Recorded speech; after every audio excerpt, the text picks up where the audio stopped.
Hey guys, I'm going to do another video breakdown, this time of toes to bar. So let's just roll through some toes to bar quick, see what we're talking about.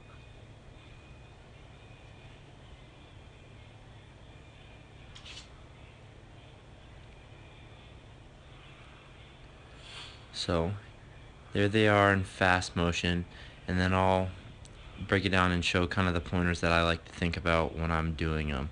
So let's scroll this back to the start of the video. As far as range of motion goes, I have to make contact with both feet between my hands to the pull-up bar at the same time, and then I have to bring my feet back behind the vertical plane of the pull-up bar. So at some point in time, I have to get my feet back behind this line of the pull-up bar. So let's clear that. So when I jump up to the pull-up bar, I think about being directly underneath the bar, but as soon as I jump up into that bar, I like to think about being in that hollow body position. So when I jump up to that bar, let me pause that, back it up, sorry.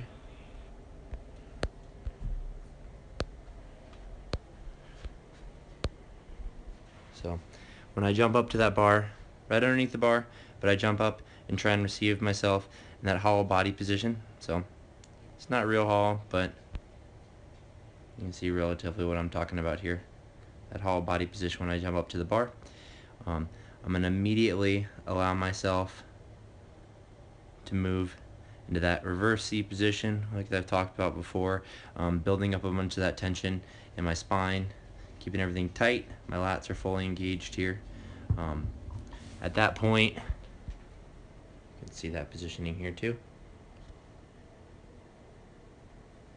So at that point, I'm immediately going to think about pulling down with my lats as if I'm going to do a kipping pull-up.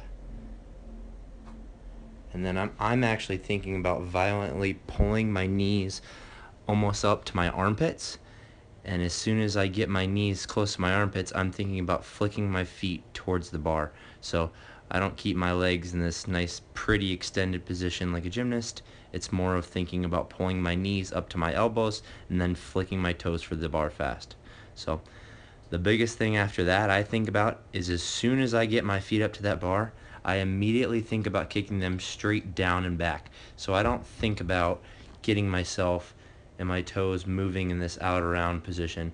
I think about immediately kicking them straight down and back as much as I can. So the longer I leave my feet hanging out in front of me, the more tired my abs are going to get, the longer it's going to take me to send my feet back up into that position.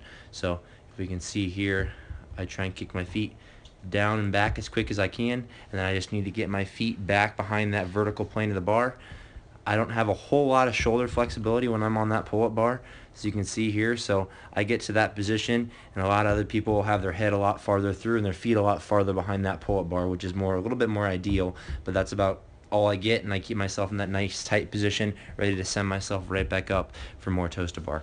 So like I said, those are the pointers I like to think about when I'm doing the toes to bar, jumping up in that hollow body position, keeping that tension in my lower back and in my lats, thinking a lot about pulling myself away from that pull-up bar to get myself so that actually the higher I pull up, as you can see, the higher I pull myself up with my head and my shoulders, the closer I actually get my toes to the bar. So the farther I am under the bar, the more work I'm going to do to get my feet up there. The farther I pull with my upper body to get myself up, I actually close that distance, getting my feet up to the bar. And then as soon as I get my feet up there, kick them straight down and back fast. So just kind of scroll through some more reps at normal speed so you can see what I'm talking about.